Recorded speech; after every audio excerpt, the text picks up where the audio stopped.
नमस्कार दोस्तों, आपका स्वागत है हमारे YouTube चैनल BS साइंस वाला में। आज हम हिंदी के 50 क्वेश्चन लेके आए हैं जो सभी परीक्षाओं के लिए बहुत ही महत्वपूर्ण है और वीडियो री exam, Allahabad high court, UPSSC आयोग द्वारा जितनी भी परीक्षाएं होती हैं सभी परीक्षाओं के लिए बहुत ही महत्वपूर्ण है। इसलिए आप लोग इसको बारी बारी से लगाइए और इनके आंसर देते जाइए। पहला क्वेश्चन है हमारा, व्यक्तित्व पत्र किनके मध्य लिखा जाता है? व्यक्तित्व पत्र किनके मध्य लिखा जाता है? तो इसका आंसर क्या है, जल्दी बताओ।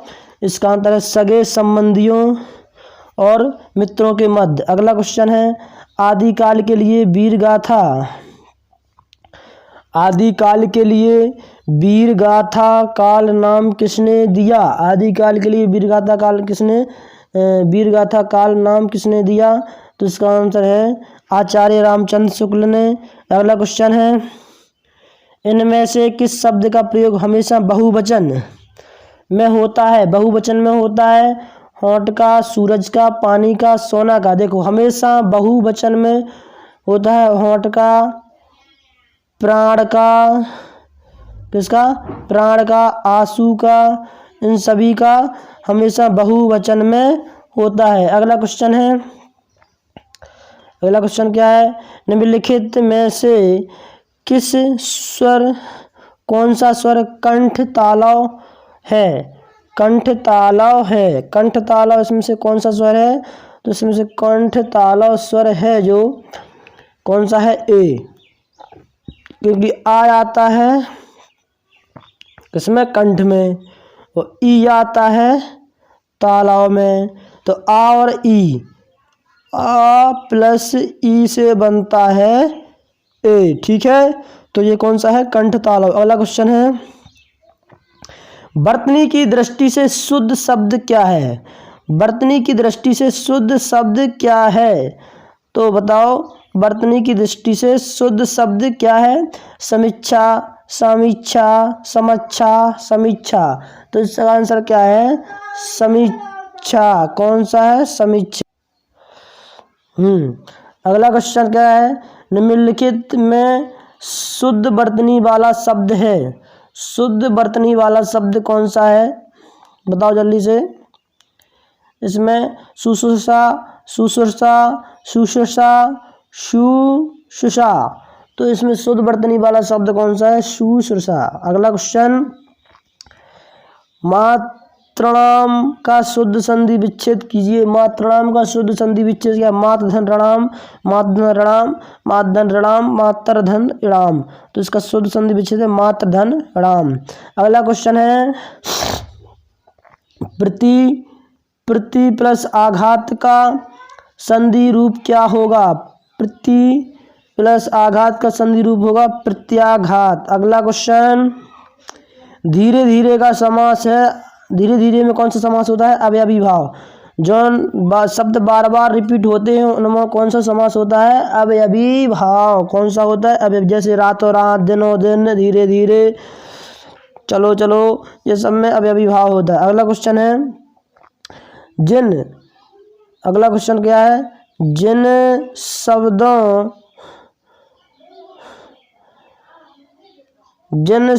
जिन सामासिक शब्दों में पहला पद संख्या को व्यक्त करने वाला विशेषण होता है वे शब्द कहलाते हैं। पहला पद संख्या को व्यक्त करने वाला विशेषण होता है उसको हम द्विगु समास कहते हैं। कौन सा समास?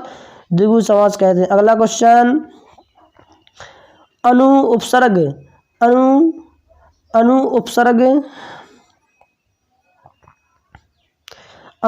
उपसर्ग से बना शब्द निम्नलिखित में से कौन सा है?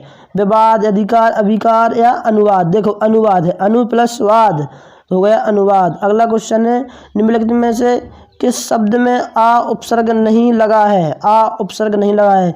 आकथ, अभेद, अनुज, अचूक, आधन भेद, आधन कथ, आधन चूक, अनुज। अनुज में आ उपसर्ग नहीं है। देख लो क्यों नहीं है?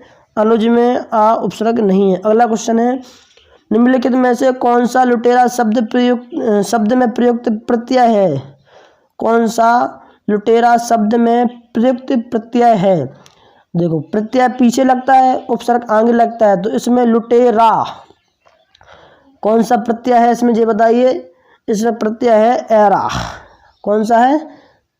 एरा, लुटेरा, एरा। ठीक है। अगला क्वेश्चन है आंसू शब्द का तत्सम, आंसू शब्द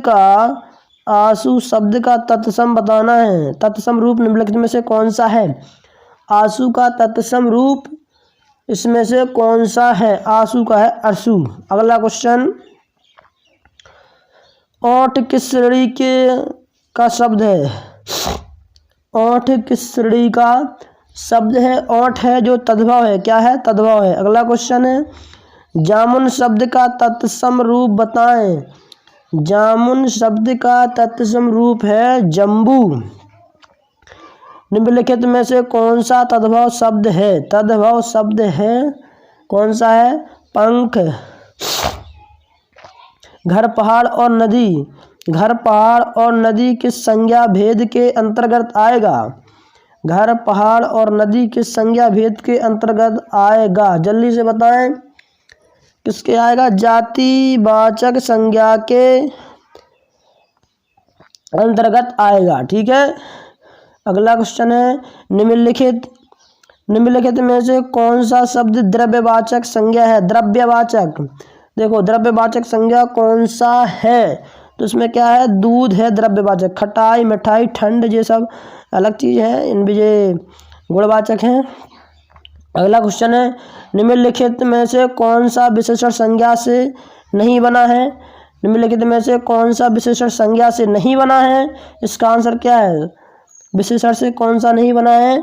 तो इसमें नहीं बना है सुंदर। अगला क्वेश्चन है निम्नलिखित वाक्यों में से एक में साकर्मक क्रिया का प्रयोग हुआ है, वो किस में हुआ है? मैं चला, वह नहाता, लड़का सो रहा है, लड़की सिल रही है, लड़की सिल रही है। इसमें साकर्मक क्रिया किसमें है? साकर्मक क्रिया है लड़की सिल रही है। क्या सिल रही होगी? कपड़ा सिल रही होगी। वह नहाता है, क्या नहाता? ये नहीं समझते हम। अगला क्वेश्चन क्या है? रात भर जागना स्वास्थ्य के लिए अच्छा नहीं है। रेखांकित शब्द को पहचानिए। रात भर जागना स्वास्थ्य के लिए अच्छा नहीं है। रात भर तो इसका आंसर क्या है? संबंध सूचक अवयव। अगला क्वेश्चन है अरविंद शब्द का पर्यायवाची बताना है। अरविंद शब्द का पर्यायवाची क्या है इसमें? तो अरविंद शब्द का पर्यायवाची है कमल। कमल का पर्यायवाची अरविंद है। केरव, नलिनी, चंद्रप्रिया किसके पर्यायवाची शब्द हैं? केरव, नलिनी, चंद्रप्रिया किसके पर्यायवाची शब्द हैं? जल्दी से बताएं। ये है कुमुदिनी के। अगले क्वेश्चन है अपसरण का विलोम शब्द बताना है। अपसरण का विलोम शब्द क्या है? इसमें से जल्दी आंसर बताओ। अपसरण का विलोम शब्द क्या है? अभिसरण। अगला क्वेश्चन है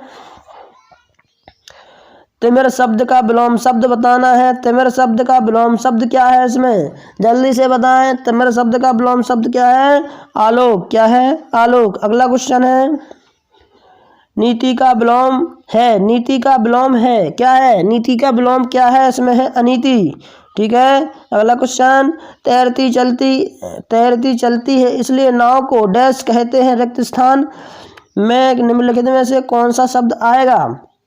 बताओ। तैरती चलती है इसलिए नाव को क्या कहते हैं? नाव को क्या कहते हैं?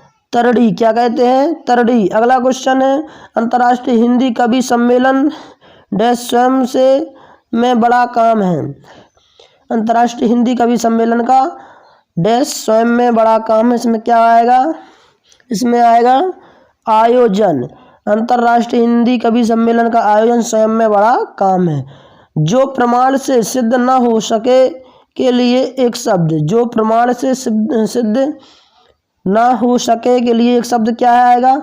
इसके लिए आएगा अप्रमेय। क्या आएगा? अप्रमेय। अगला क्वेश्चन है तैरने की इच्छा को कहते हैं। तैरने की इच्छा को क्या कहते हैं? तितृषा। क्या कहते हैं? तितृषा। अगला क्वेश्चन है उसने तो मेरी आंखें खोल दी, उसने तो मेरी आंखें खोल दी। रेखांकित मुहावरे का अर्थ बताएं, जल्दी से बताएं। उसने तो मेरी आंखें खोल दी, इसका अर्थ है भ्रम को दूर करना। किसको? भ्रम को दूर करना। अगला क्वेश्चन है, नाक का बाल होना मुहावरे का अर्थ क्या है? नाक का बाल होना मुहावरे का अर्थ बताएं। नाक का बाल होने मुहावरे का अर्थ अकारण प्रिय होना। कैसा?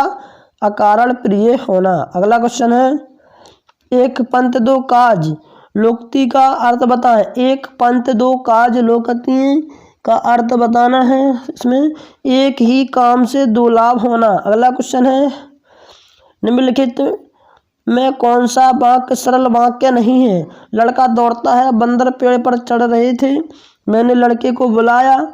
इस मेले का उद्देश्य है कि व्यापार में वृद्धि हो। तो सरल वाक्य कौन सा नहीं है?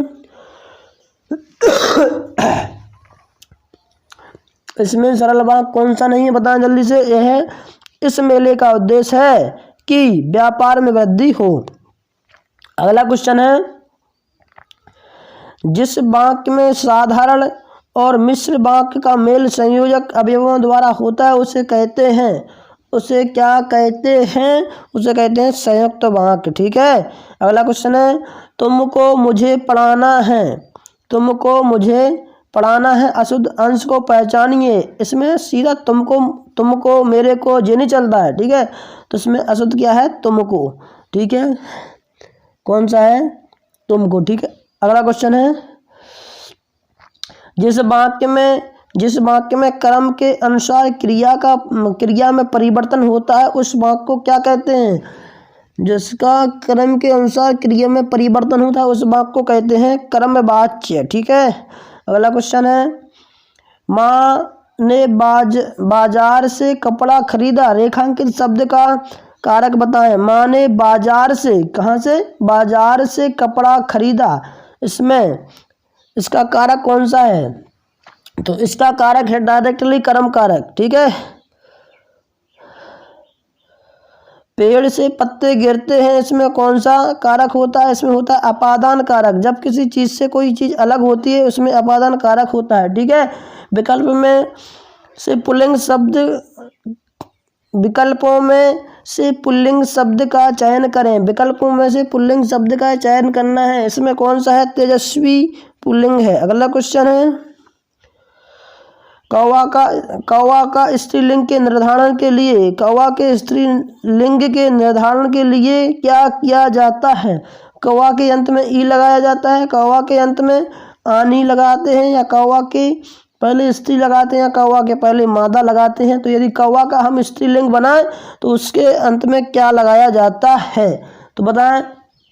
तो उसका आंसर कौवा के पहले हम मादा, अंत में या पहले मादा लगाते हैं। ठीक है, अंत ही में नहीं लगाया, पहले लगाया। ठीक है, कौवा के पहले हम मादा कौवा करें तो वो स्त्री कहलाएगी। ठीक है। अगला क्वेश्चन है, कौन सा वाक्य आसन्न भूतकाल है? तू आता तो मैं जाता, मोहन आया सीता गई, वह आया था मैंने आम खाया है। तो इसमें आसन्न भूतकाल कौन सा है? इसमें डायरेक्टली मैंने आम खाया है, अभी अभी काम किया है, तो वो आसन्न भूत होता है। सरकार ने असंत प्रतिपूर्ति की है। इस वाक्य में किस प्रकार के क्रिया विशेषण का प्रयोग हुआ है? सरकार ने असंत प्रतिपूर्ति की है। इस वाक्य में किस प्रकार के क्रिया विशेषण का प्रयोग किया है? तो इसका आंसर क्या है? परिमाणवाचक। ठीक है। अगला क्वेश्चन, थोड़ा मुझे सर्दी जुकाम हो गया है इसलिए मेरी आवाज़ में थोड़ा परिवर्तन है। ठीक है। अगला क्वेश्चन है, कौन सा है? सरकार ने असंत प्रतिपूर्ति की है। इस वाक्य में किस प्रकार की क्रिया विशेषण का प्रयोग हुआ है? तो इसका आंसर क्या है? इसका आंसर है परिमाणवाचक। ठीक है। अगला क्वेश्चन है, निम्न में वर्तनी की दृष्टि से अशुद्ध शब्द हैं। निम्न में वर्तनी की दृष्टि से अशुद्ध शब्द कौन से हैं? अनुसांगिक, आध्यात्मिक, ऐतिहासिक, दायित्व। तो कौन सा है इसमें सही? इसमें ऐतिहासिक। अगला क्वेश्चन है, आधुनिक भारतीय भाषाओं का विकास किससे हुआ है? आधुनिक भारतीय भाषाओं का विकास किससे हुआ है? अपभ्रंश से या अवधि से या खड़ी बोली से या ब्रजभाषा से?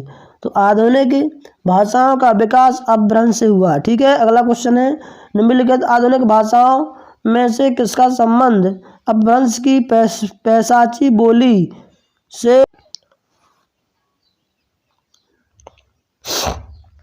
निम्नलिखित आधुनिक भाषाओं में से किसका संबंध अपभ्रंश की पैशाची बोली से है? तो इसका आंसर क्या है? तो इसका आंसर है, किससे हुआ है? पंजाबी से। किससे हुआ है? पंजाबी से। अगला क्वेश्चन है, एफिडेविट का हिंदी अनुवाद करें। एफिडेविट का हिंदी अनुवाद होता है शपथ पत्र। क्या होता है? शपथ पत्र। अगला क्वेश्चन है, एज मेंशन्ड देयरन, इसका हिंदी अनुवाद बताना है। एज मेंशन्ड देयरन का हिंदी अनुवाद क्या है? तो इसका सीधा हिंदी अनुवाद क्या है? डायरेक्टली इसका आंसर है जैसा कि उसमें उल्लेख किया गया है। ठीक है, अगला क्वेश्चन है, शुद्ध शब्द चुनिए। इसमें शुद्ध शब्द कौन सा है? तो इसमें शुद्ध शब्द है प्रतिनिधि। कौन सा है? प्रतिनिधि। Option number B. आज के 50 क्वेश्चन पूरे हुए। हम आशा करते हैं कि आप लोगों को ये सेट पेपर बहुत ही अच्छा लगा है और हमने इसको बहुत ही स्पीड से किया है, तो इसका हमारा टाइम भी वेस्ट ना हो और हमारे 50 क्वेश्चन पूरे हो जाएं। आप लोगों को यह वीडियो अच्छा लगा हो तो सभी लोगों को शेयर करो। हमारे चैनल BS साइंस वाला को जरूर सब्सक्राइब कर लें। ठीक है, थैंक यू फॉर वॉचिंग।